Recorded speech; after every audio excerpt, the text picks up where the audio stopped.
పవన్ కళ్యాణ్లో తపనని ప్రతి ఒక్కళ్ళు బాగా గమనిస్తున్నారు. ఎందుకంటే నేను ఇది చేస్తాను నమ్మండి అంటూ గత 5 ఏళ్ల నుండి చెప్పుకొచ్చారు. అధికారంలోకి వచ్చారు, ఉప ముఖ్యమంత్రి అయ్యారు. వాస్తవంగా సినిమా వాళ్ళ మీదన ఒక అభిప్రాయం ఏముంటుందంటే, దురభిప్రాయం, వాళ్ళు ఎక్కువ కష్టపడలేరు, ఏసీలు ఇవి అలవాటు పడ్డటువంటి వాళ్ళు, అందరితో కలవలేరు అంటారు. అట్లాంటిది ఆయన జనంలో కలిశారు, తిరిగారు విపరీతంగా. ఆ పర్యవసానం విజయం సాధించారు, జట్టు కట్టించడం ఇదంతా. అదంతా ఒక ఎత్తు అయితే, గెలిచిన తర్వాత నుంచి అధికారులతో ఇన్ని సమీక్షలు, రోజు సమీక్షలు చేస్తూనే ఉన్నారు. తన శాఖలకు సంబంధించి ఏమేమి విభాగాలు ఉంటే అన్నిటితో సమీక్షలు.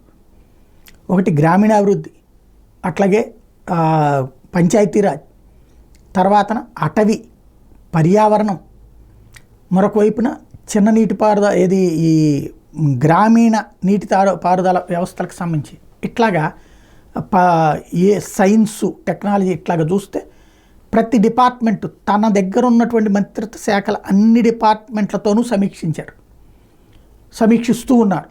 పైగా ప్రతి పాయింట్ తెలియని వాటిని అడిగి తెలుసుకుంటున్నారు, నేర్చుకుంటున్నారు. అట్లాగే తన డౌటు నిర్మోహమాటంగా, ఎందుకంటే ఇప్పుడు అధికారంలో ఉన్నారు కాబట్టి అడిగినప్పుడు కాదని చెప్పేటటువంటి సీన్ ఏముండదు, వక్రీకరించడానికి కుదరదు, వివరంగా తెలుసుకుంటున్నారు. నిధులు ఎలా వస్తాయి, ఇక్కడ మ్యాచింగ్ గ్రాంట్ ఏంటి, ఇవ్వక ఏదాగిని, ఇస్తే ఏది పూర్తవుతుంది, అలాగే డబ్బులు దారి మళ్ళినాయి ఎందుకు, ఎలా, ఇవన్నింటినీ వివరాలతో సహా పర్ఫెక్ట్గా ఇప్పటిదాకా ఉన్న టోటల్ ప్రమాణ స్వీకారం చేసినటువంటి చంద్రబాబు గారి దగ్గర నుంచి సాధారణ ఎమ్మెల్యే మంత్రుల దాకా చూస్తే పవన్ కళ్యాణ్ నిరంతరం అదే పని మీద ఉన్నారు, హయ్యెస్ట్ వర్క్ చేస్తూ ఉన్నారు. దాని ఇంపాక్ట్ పబ్లిక్ అబ్జర్వ్ చేస్తూ ఉన్నారు.